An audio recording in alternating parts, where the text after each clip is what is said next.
Welcome to the E-commerce Finance Podcast. I'm your host, Stephen Brown, COO at LedgerGurus. In this episode, I have Michelle Barnum-Smith from TT Shop Sellers. We're going to discuss TikTok Shop, the ban, and more importantly, what brands can learn from TikTok and the future of social commerce. All right, Michelle, thanks for joining me. Hey, thanks for having me. It's about dang time. We'll just say that. Well, this is only episode 4. And we're recording this on January 20th, so this is like a really kind of a timely episode, a quick drop episode. That's right. Real quickly, introduce yourself, a little bit about your background. Yeah, so I have been, I guess in the technology space since the year 2000. So if that doesn't date me, I don't know what will. And specifically in the TikTok world since 2021 and TikTok Shop since 2023. So all things new and social commerce oriented. Yeah, and you've been around e-commerce for years now. Yeah. Specifically. Mm-hmm. So let's hit it out the gate. January 20th. Let's just talk briefly about the ban. Maybe we'll kind of run through the timeline. There was a bill that was passed a year ago. Congress in April. In April. A garbage bill, if I might add, that caused all of this problem in the first place, because they tried to ban TikTok by itself with its own law, and it didn't pass. And then they bundled it with a Ukraine aid bill, and it passed hugely, basically like 98%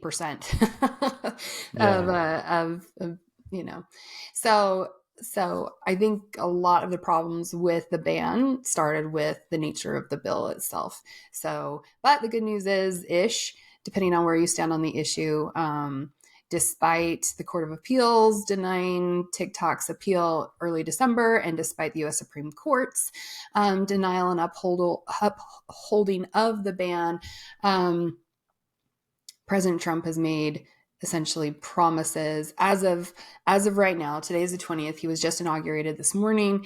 He made promises that he would apply a 90-day extension to the ban for TikTok. TikTok went dark on Saturday night at 10:50 Eastern time. I watched it. I was on TikTok and I just watched features just fall off, and it was a little eerie to say the least. And I know we were texting, but and now it's back online. But it's back, but it's glitchy. It's still not on the App Store. I was looking at the App Store right before we started recording. It's still not in the Apple. If you go and search for it, they have a little message that says, learn about the ban. So it's still kind of in limbo, but Trump has signaled that he's going to broker a deal, and we're not going to talk about the ban. You could have a whole episode just talking about that. For sure. We're here to talk about the opportunity around social commerce, and I want to pick your brain. Whether or not TikTok is around in 90 days, there's a lot to learn and unpack from TikTok Shop. So let's go there, so that this episode doesn't age very rapidly. So TikTok Shop, like you've presented, I've attended a presentation you've done, and it's really interesting. Like I've got my take, but maybe pitch us, what is unique about TikTok Shop and why has it gotten such interest over the last year? Yeah, so a lot of people's confusion around TikTok Shop is thinking that it's just like any other marketplace. And when we think of e-commerce marketplaces, of course, the giant comes to mind, which is Amazon. And if we were to compare apples to apples, we would not be comparing TikTok Shop with Amazon. We'd be comparing Amazon with like Walmart.com or, eBay or Temu or Shein or some of those. What TikTok is social media meets marketplace. Thus, we get the term social commerce, because you have a platform where people like to hang out. And what I always ask people is like, when was the last time you hung out on Amazon? Or when was the last time you hung out for any period of time for fun at like Walmart? Yeah. Like you don't generally, right? You're in and out. You're there for a solution. And you're there to get your milk if you're at Walmart.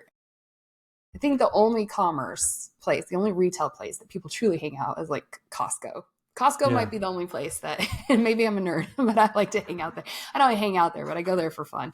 Yeah. It used to be date night with me and my husband early in our marriage. But no, TikTok is first and foremost a place of connection and communication and community building. So people on average spend 90 minutes a day on TikTok. And the power of the algorithm is what sucks you in. It gets to know you and then it serves you content to keep that dopamine hit going. Right. And that's what keeps people on the platform is they're constantly discovering new things to interact with and to learn about or to do or whatever it might be. And now ingratiated into that is new products to discover, right? And on Amazon, generally speaking, people don't discover new products on there. They have something in mind that they are looking for. They go and add it to cart and generally, you know, check out and be on their way. It's not a place of discovery. Amazon typically is not a place of discovery. So those are kind of the two different things and why we're not, when we talk social commerce, we're not talking apples to apples. When we compare TikTok Shop with Amazon, we also can't compare apples to apples between TikTok and Meta, such as like Instagram, Facebook, X, YouTube, because those are social platforms, once again, where people hang out, but generally they're not the place that people check out. It may be a place of discovery. And, you know, essentially the influencer economy really, really, truly began with the likes of Instagram, but it's not where people discover and execute a purchase. Usually that is go to the link in my bio and you hunt around for a while to find the product that they were referring to and you experience all this friction, right? And there's lots of drop off that happens between the purchase, the discovery and the purchase. And that's where the beauty of TikTok Shop really kind of comes in is that it goes from TikTok to discovery. Or Well, to, that's what I think is so interesting about it is how they've removed the friction. You know, if you look at something like on an Instagram or a YouTube, it's like here's an ad. Now I got to bounce out to the Shopify store or whatever is the Mhm. platform they're using. And TikTok has basically made that transaction all in one place, which Correct. really streamlines that friction. That's what's really interesting. On top of that, what you're saying earlier, you know, TikTok from research, I'm looking at an old report. It's the number one social media platform up until looks like 54. 18 to 54, that's where the most time is being spent of all the social media platforms. So it's got a lot of attention. It's a frictionless experience. Take us through a little bit of that frictionless. How do they make that? How does that work? I timed it once. I timed going from discovery to checkout back to scrolling, and it was 15 seconds from the time that I saw a product that I wanted to purchase, clicked on the product detail page, went to checkout, and then back to scrolling. And I wasn't even trying to go fast. I was just like, I'm Yeah. just curious, how fast is this? Does 15 seconds. Comparatively, doing that same process on Instagram uh, took minimum of 90 seconds. And that was with me really trying to complete a purchase. If I had been annoyed, like I truly typically am when I have to go and hunt around and really be committed to finding that product, I would have dropped off over and over and over again. They would have lost my sale over and over and over. So what is TikTok doing to make that happen? How is it that they're frictionless? Yeah, so I mean, Shop itself is integrated directly within the platform. So there's a couple of different ways that people can discover. First and foremost is just video showing up in your feed. So you're already, TikTok is a video dominant platform. So you're already there watching videos. And so then product videos pop up. There's a little orange shopping cart. Well, let's ask you the question, Stephen. Yeah, Didn't you just tell me that I you did it. I completed did your a test. first TikTok Yes. I've been purchase? kind of anti TikTok, but I got on for some research. Yeah, it was pretty seamless. I mean, it was a pretty seamless experience. You know, I had to input some stuff for the first time. I'm assuming going forward it'd be even faster. But yeah, there's no bouncing to a Shopify store, you know, a third party website. It's all in product. And I'm just curious, like, so is like, Let me ask you emotionally. yeah. I know Oh, You know, Oh, emotionally, did you, at any point, did you feel like skeezed out or like, you know, what is this? it, How does this you work? Like, know, what was the emotional, I guess, gauge there? I went straight to shop because I have not been on TikTok for there's a long litany of reasons why I don't spend time on there. And so I went straight to the shop instead of waiting for ads to come up and we're just searching around. It felt a little bit like cheap to me, to be perfectly honest. So I had to search around before I found a product. I was like, okay, this looks like something legit. But I just, I assume that's just an early stage. You're not, you don't see a lot of like these big brands on TikTok shop at this point. Is Right, that right. fair? Yeah. Yeah, absolutely. So, but in terms of the checkout experience, it was very slick. And I want to kind of walk through like, so are people like, is TikTok holding the inventory? How are they making this happen? When a seller sets up on TikTok, how is it that they are able to make that streamlined experience? Yeah. So let me kind of back up and explain that I help e-commerce sellers expand to TikTok shop. Mm-hmm. That's my main thing. I do that through education. I do that through consulting. We also have like managed services, but we're a little bit more restricted on that side of things and who we take on. So from that perspective, most of the time, I'm not talking sellers into selling on TikTok. I'm teaching them how to expand. They're already selling in various marketplaces, whether that's their own website or Amazon, and they just want to now take advantage of that more top of funnel traffic with TikTok. So that's the perspective in which I look at this, right? And that's the audience that I typically speak to. So when we're talking about doing so, the easiest mechanisms to use is your own inventory and to use seller shipping. Generally, you're not going to start off by sending inventory into anywhere. Mm-hmm. TikTok does have Fulfilled by TikTok that was released in June, July of last year, but it still is technically in beta. They are Mm-hmm. expanding and they are opening that up, but you have to kind of earn the right to be in FBT, meaning at least $20,000 in sales with and through a relatively short probationary period of 30, 60, 90 days and 500 orders. So once you meet that kind of criteria, then you can send inventory into FBT, but you don't start there. And Mm. especially with Amazon sellers, you can just hook up either in Shopify as well, whatever, whether you're using a 3PL or Amazon to fulfill your current orders through your current channels, those same channels can be utilized to fulfill TikTok orders as So well. It makes it I very can easy. connect my Shopify store to TikTok and it talks to it and Yep. orders are processed there. Yep. And then whatever 3PL is connected to Shopify, or if you have Shopify connected to Amazon for order, inventory fulfillment. And that's how that's all that information is passed through and the orders are automatically sent out.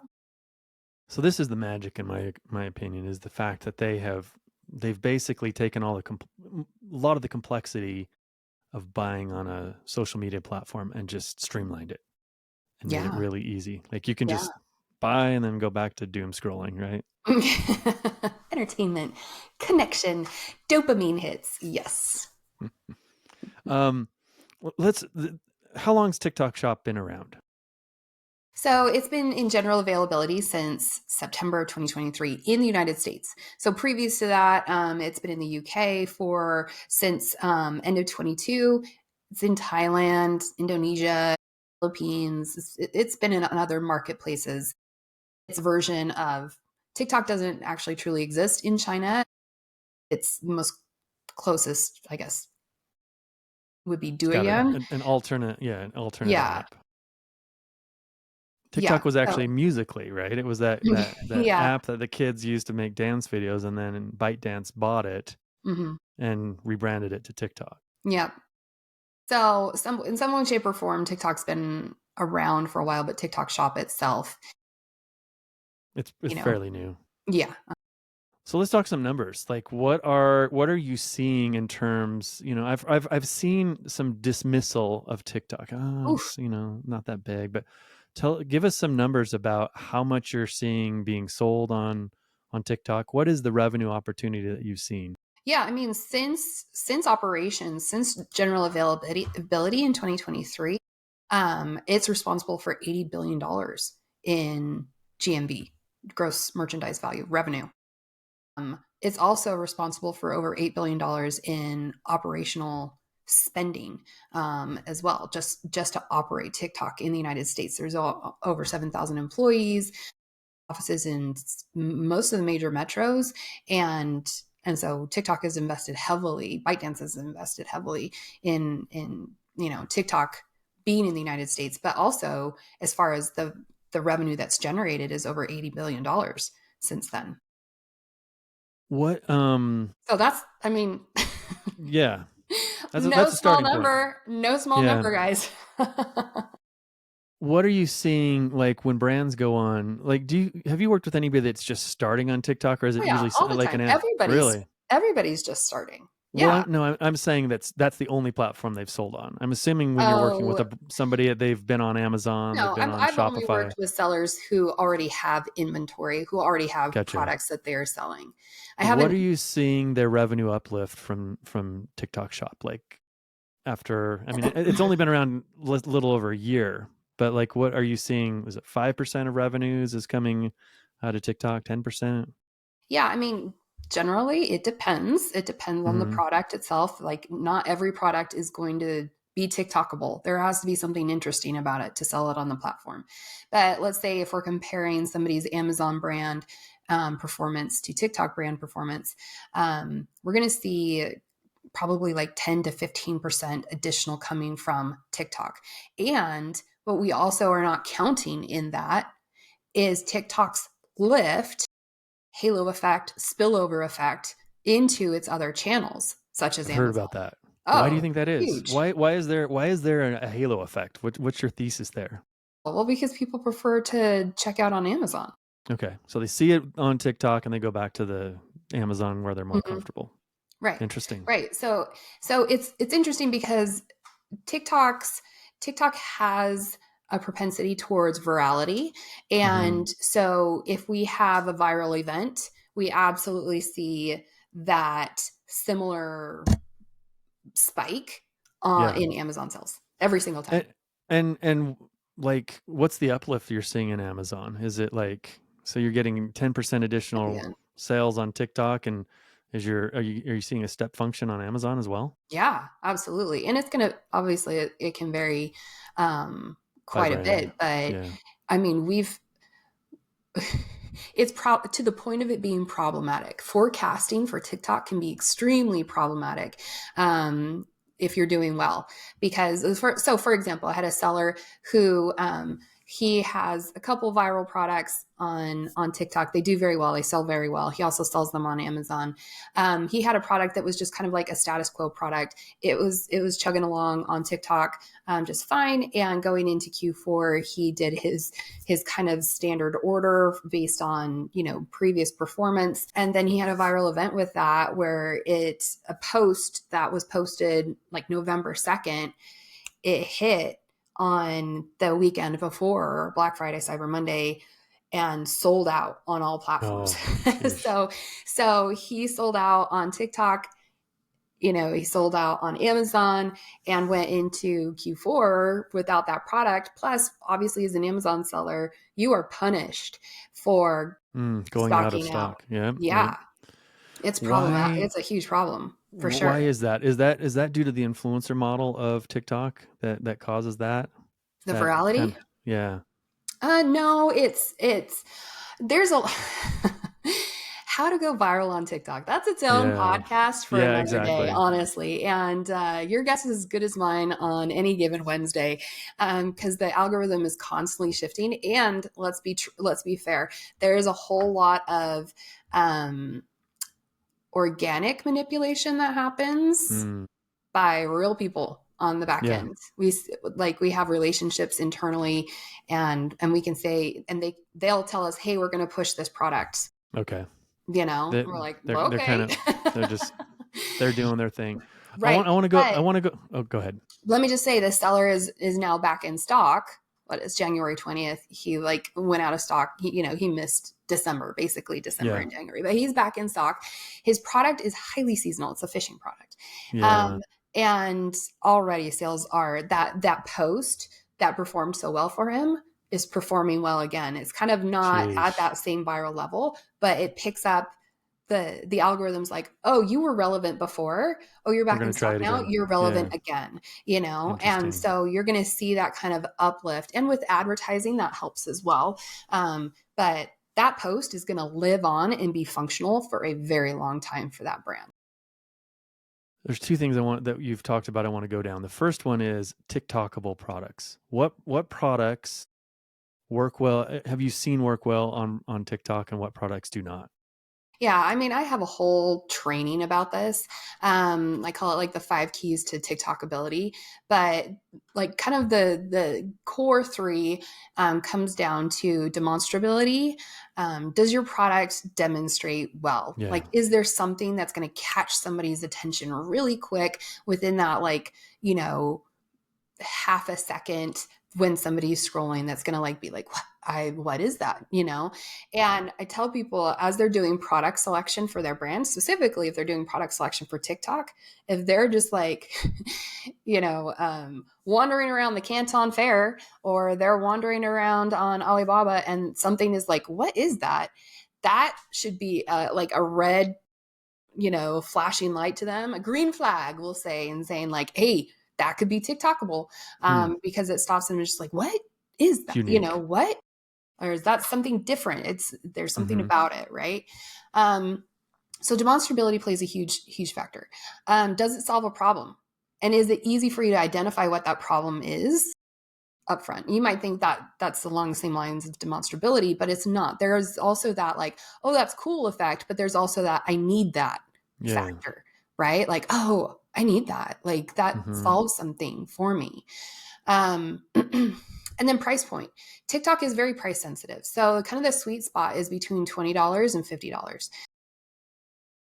And Do you think luxury that's a items factor of the age of the consumers that are on TikTok, or do you think that's has just to do with emotion. So we're talking about top of funnel discovery here. So and interruption marketing. So if we are in, I tell people it's kind of like shop, like you're watching the big game mm-hmm, and a pizza commercial comes on and mm-hmm. the cheese is gooey and stretchy and the pepperoni is You're crisp like, and oh, I'm bubbly, and hungry. all these things, right? You're feeling an emotion, right? Yeah. Now your kitchen is just right there. You Yeah. could you could go and make yourself a peanut butter sandwich. Is that going to satisfy the emotion? Not as much as a good cheesy pizza. Right, right. You're going to want to take action. And more likely than not, you're going to want to take action based on what you saw and who created that emotion. It's about kind of satiating that desire. Now, if the pizza then says like yours today for $5 and we'll be there in 10 minutes, Yeah. you're probably going to convert, right? Yeah. You're like, heck yeah, I So am. is it You know? impulse purchases? Is that what it Yes, that's what is? we're getting at, Yeah. is that Yeah. impulse. It's Yeah. the I need this, I gotta have it It's kind of affordable. thing. And as soon as price plays a factor of creating friction, then you Yeah. have people who start to shop. Yeah. And in the sense of, and we don't want shopping, we want buying, right? We want discovery and checkout. We don't Yeah. want, oh, I want to weigh my options and maybe I'll go to Amazon and see what my different options are, like that type of a thing, right? Um, so price, and there's elements of conversion that can definitely help. But when people are like, oh, I'm not going to be profitable if I sell on TikTok over a certain price point, what I tell them is like, look, you can have your retail price be whatever you want it to be, but you need to factor in some converting, what I call like the three converting keys. Is the first is free shipping. You need to have some sort of free shipping offer. You need to have some sort of strike through or discount that you're running. And on top of that, you need a coupon. You need to be running something that is actionable on the part of the customer to, claim this coupon code, use this promo code, something that's like sweetens the deal, right? And all these things, people are like, oh my gosh, I'm not going to be profitable on your platform. And we're like, listen, set your price whatever you want. Your retail price, you can pull it out of the sky. I don't care what it is. Retail price to me is a number that is created backwards. Like know your fee structure, build in Mm-hmm. this pricing model, build in your affiliate commissions, build in, ad costs, and then price your product what it needs, whatever you need it to be able to have those factors play in as well. Because that is what is going to help you with conversions. And once somebody discovers, actually converts. I want to take a little bit apart what you just said, the fee structures. So everybody knows that Amazon is squeezing the heck out of sellers. How does TikTok Shop compare? How does TikTok compare in terms of fee structures? Yeah, so the first 90 days when a seller is just starting on the platform, their referral fee is like 2%. You have Sheesh. you have a 2% referral fee in the first 90 days. After that, it goes up to whatever it currently is. For a long time it was 6%. I know they have plans to go up to 8%.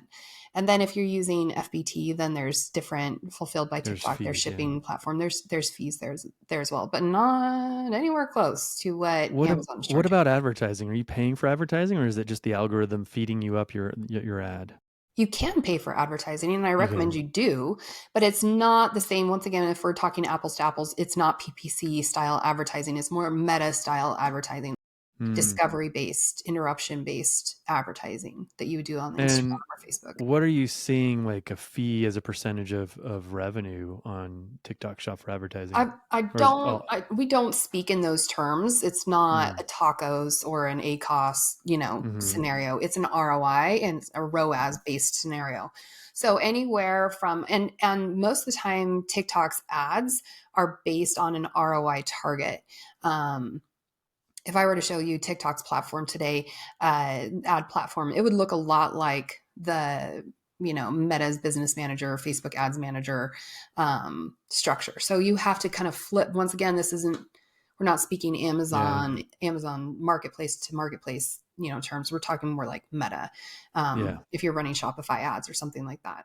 So I've seen ROIs all across the board, but you can adjust them based on the performance of your content. I like to say, like, get a lot of content out there.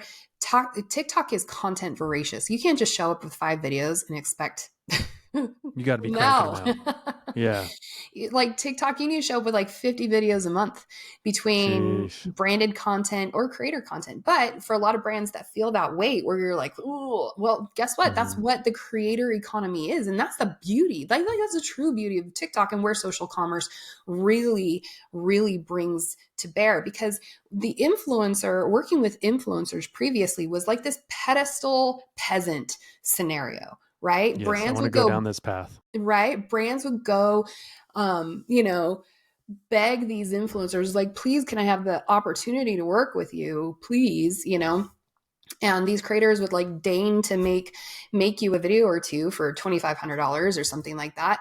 And then you were left with, did it do something? Yeah, Was there, how do I measure any value in this? Those kinds of things, especially if we're talking like Amazon sellers, where Amazon does not share data and is not allowing you to, have any kind of attribution. The brand referral links are absolute crap. And, there's no closed loop systems. With TikTok has flipped the script. So it is very much like an even playing field between brands and creators, and it turned it into a joint venture relationship where creators can see they're affiliates. They get commission from selling products, and if they perform well, they earn more. So it kind of creates this natural drive in them to find brands to work with and to work hard for them, and vice versa. It's easy for brands to see the high performing creators. We're not making decisions based on vanity metrics like followers. In fact, follower count really has very little influence on on reach on TikTok. Every single video on TikTok has the same opportunity to kind of get out there, to go, and the goal isn't necessarily to go viral, but to hit and to convert. So when we're sorting through affiliates, we're really looking at their GMV history to see what kind of sales they've generated, and making our decisions based on that and who we're working with. So it's really kind of well, flattened that from yeah. the pedestal peasant kind of scenario to joint venture relationships. And that's the beauty of social commerce in action that TikTok has created. I want to go a little bit deeper on this, because this is what economically, this is what gets me really interested. The old model, I go pay somebody who's got 1 million followers. Hmm. I have no idea what the impact is. I just had to pay them a boatload of money. With TikTok Shop, from what I understand, and correct me if I'm wrong, it's more like direct affiliate marketing. Like when they've sold something, they get Absolutely. paid when you get paid. And to take it a step further, isn't it true that you can see what their sales histories are as you're curating those? So it's transparent. Absolutely. Yep. And do they get to see what the brand's sales are as well? Like, is it kind of, so the transparency? This is what I love from a financial standpoint, is they've created a more equitable platform for influencers, and gone is this great. I want to see this spread to all the social media platforms, because this legacy model just doesn't make economic sense. It doesn't. And the beauty of it as well is that creators want this model on the other platforms too. Hmm. The problem is the other platforms don't really play well with other marketplaces. Amazon, Yeah. Amazon and Facebook or Amazon and Meta are trying this kind of integrated relationship. It's such garbage from a user experience standpoint. Yeah. Instagram is just rolling out their Instagram influencers program that's native integrations to Shopify or like your website, those types of things. But it still doesn't have the true closed loop systems that TikTok has natively, and what really empowers that kind of feedback loop system. Because obviously there's like the level of coolness of being able to see like how an affiliate is performing. But what's really crazy is that when you have a brand, when you have a product that just takes off, we call it the affiliate snowball effect, because all of a sudden you go from trying to talk affiliates into representing your brand, going through and getting your samples and creating content, to now affiliates are banging down your door because they see this as a viral product, a high performing product, a product that they want to help represent. And so then you start getting just like a ton of organic interest in your brand, just happening on its own. And TikTok just released a cool feature called refundable samples. So instead of you, and this is not something that if you're just getting started would apply to you. This would be best after you have a product that's performing well. But they have to make at least they buy the product and then they have to make at least 3 sales to receive a refund on their Hmm. purchase. So, Wow. no more does the business have to fund the samples and seeding a bunch of samples. Now these creators are like, oh, I'm just going to buy it and I'm going to create some content around it and Hmm. try to earn some sales so I can get that money back. So it's Yeah. even better. Like Yeah. Yeah. a system that started out really great and now it's even better. It's really inspiring for sure. Do you think this model is going to spread? I mean, there's multiple aspects of TikTok Shop, but do you think this model is going to spread into Meta and YouTube? Like, what's your thoughts? Um, yes, they would be Maybe, like YouTube I already mean, has like a Zuckerberg's the biggest copycat there is in social media, right? right, right. But here's the problem is the trust aspect. Like people hate Meta. People hate Zuckerberg, right? And why I asked you what your emotional reaction was to shopping on TikTok and checking out on TikTok is because every time I try to do a native checkout, because technically this has been around on Meta properties for a while through a Shopify catalog upload, integration between Meta and Shopify. But the ick factor is so intense. I would rather just buy on the brand's website than check out through Meta and its Yeah. properties, right? And it's notorious. People just hate Facebook. YouTube lends itself to long form content, which Yeah. means not phone based, but maybe TV based watching. I know I watch YouTube predominantly on the big screen, not the little screen, right? But you do have YouTube Shorts. Yeah, YouTube Shorts, which is its own crazy world. But the integrated YouTube shop aspect of it is not It's like not seamless. it's there, but it's not predominant. Like TikTok really made a switch from being a social media platform to a shopping platform very quickly. It was like, hey, yeah, you can still, find great recipes and follow cool creators and all these things, but like y'all are here to buy, by the way. Yeah. Like here's some shoppable posts. Oh, and lives are huge on Yeah. TikTok because, live shopping is huge in China. Let's talk So, about live shopping. yeah. Here's a great analogy I heard a few weeks ago. Like TikTok is like QVC plus Netflix plus Amazon, right? So the QVC part is the live shopping, right? Live Mhm. shopping has been around for decades, right? QVC and Home Shopping Network and stuff.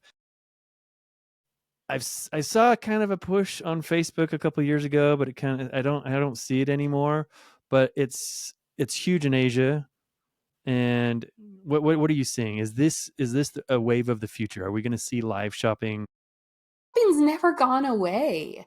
Live shopping has never gone away anywhere. It's always, but it hasn't been necessarily like a predominant, uh, category of buying, we'll say, for people. Like I know brands that all they did was that is like their main thing is live selling on Facebook. That's all they do. Hmm. And they make Yeah. grundles of money doing it. So it's not that it necessarily went away. It just like kind of pulled back from the way that most US mainstream consumers buy, and especially younger generations, right? Yeah. The Gen X, the Gen Y, right? Millennials, maybe there's some dabbling. Definitely the older generations are more exposed to live shopping Yeah. via HSN and QVC and even like the old school infomercials, right? Like we're Yep. used to that, Yeah. or at least experienced it, and so it's not foreign in the sense of like, what's this, right? But now it's introducing a whole new generations to live shopping and live buying, and kind of that back and forth that happens live between the sellers and the buyers. It's all very interesting how it's playing out. And sometimes I personally am like a Zennial. I'm like 1980s Yeah. girl. And so there's part of me that recognizes it for what it is and is also like icked by it, Yeah. right? Like I'm like, Do this is you weird. I do you don't see like. brands leaning into that in the US, or is it still kind of in the early Yeah, stages? because TikTok is very much promoting it and pushing it and pushing sellers to do it, and you get all sorts of benefits for doing it. I personally don't know any brands, me personally, Mm-hmm. or worked with any brands that have just knocked it out of the park with live selling, and I don't necessarily like recommend it to my brands because I would rather invest in these creator relationships that have posts that can live on, right? And Yeah. through advertising continue to continue to. Evergreen. Yeah. Yeah, absolutely evergreen versus like a one and done event. So to me personally, I'm like, okay, these are two strategies that need to be separated. For a brand and live selling, but I've also known of and heard of brands that do very very very very well. I think a good example of this is a local to us brand here in Utah called Just Ingredients. They have really killed it on TikTok shop with live selling. They have done just massive amounts of sales with TikTok shop through live selling. But is it for everybody? Not so much. So my recommendation to most brands, if they're interested in live selling, is to work with a live selling agency where all they do is have hosts in studios where you can send your products to them and, and have them represent your products as opposed to you building out. I think this is the problem is most brands think like, oh my gosh, I got to have this like studio that I need to build out and camera people and all these things. And I'm like, no, like Yeah. lower the investment. Like, TikTok's about authenticity. right. For one thing, TikTok still wants a nice live selling experience. They don't want you just like, laying on the floor Yeah. unless it's a pillow, unless Yeah, you're yeah, yeah. demonstrating something. Like they still want it to be this nice, like a Yeah. professional experience, but it doesn't. It's low production. TikTok is Low. still, and that's one of the cool, like one of the things that I tell people from like a content production standpoint. When I say, hey, at least 50 posts a month, and they like the color drains out of their face, I'm like, low production, Yeah. like this is the beauty of it. It doesn't have to be Yeah. this high production Instagram, post or, reel or something like that. So this is authentic. It's all about the authenticity, and the TikTok audience can smell inauthenticity a mile away, and it doesn't resonate with them anyway. So that's the beauty of it for sure. All right, I want to wrap things up with a couple of quick questions. We're going to do the crystal ball. I'm not going to hold you to these predictions. And if you're listening, you shouldn't hold us to them either. Is TikTok around in 90 days? Yes. And I It, think that the way that the deal is structured is actually for the best, because a 50-50 split means that the algorithm has the highest chance of staying with the platform versus a full divestiture. The algorithm stays with China and does not stay with TikTok. and just to elaborate, what you're referring to is Trump came out and said he wants a 50% ownership by the United States entities, and that's going to be how he's going to keep it around in the United States. All right, next question. Will Meta and Google replicate TikTok Shop in the next, let's give them 24 months? Do you think you're going to see comparable experiences on those two in the next 2 years? Meta's already started. They just rolled out a new feature that has been on TikTok for a while, and they rolled it out the night the ban went live. Interesting. What was that Copycat, feature? copycat. It's the thoughts, a little Uh, bubble that's okay. on your stories or on your profile. We'll just say that on your profile. But do you think they're going to have a TikTok shop? So you think they're going to replicate what's going on here in They're some going fashion? to. They're leaning. Instagram influencers is, I think it's live, and that's based on Shopify integrations. So that's kind of one of the missing pieces that Meta hasn't had previously, is that closed loop system instead of the pedestal peasant scenario, Yeah. the JV, the joint venture more style business model with between affiliates and brands. Maybe that's brings up my last question. Do you think the traditional affiliate model where or influencer model goes away, where you're just throwing money at somebody with a bunch of followers, and this new model, do you think this is going to become the future? Yeah, absolutely. There's always going to be some sort of brand deal scenario Yeah. with large content creators whose sole focus is entertainment. Yeah. Um, there's always going to be some level of brand deals that happen at that level. But I think the everyday creator who wants to monetize, it's not going to be about building your followers and having crazy videos. It's going to be about shoppable posts and shoppable content. Awesome. If somebody wanted to connect with you, Michelle, what's the best way to do it? LinkedIn is a great way to do it. You can also email me at michelle@ttshopsellers.com. Awesome. Thanks for joining me on the episode, and go TikTok. That's right.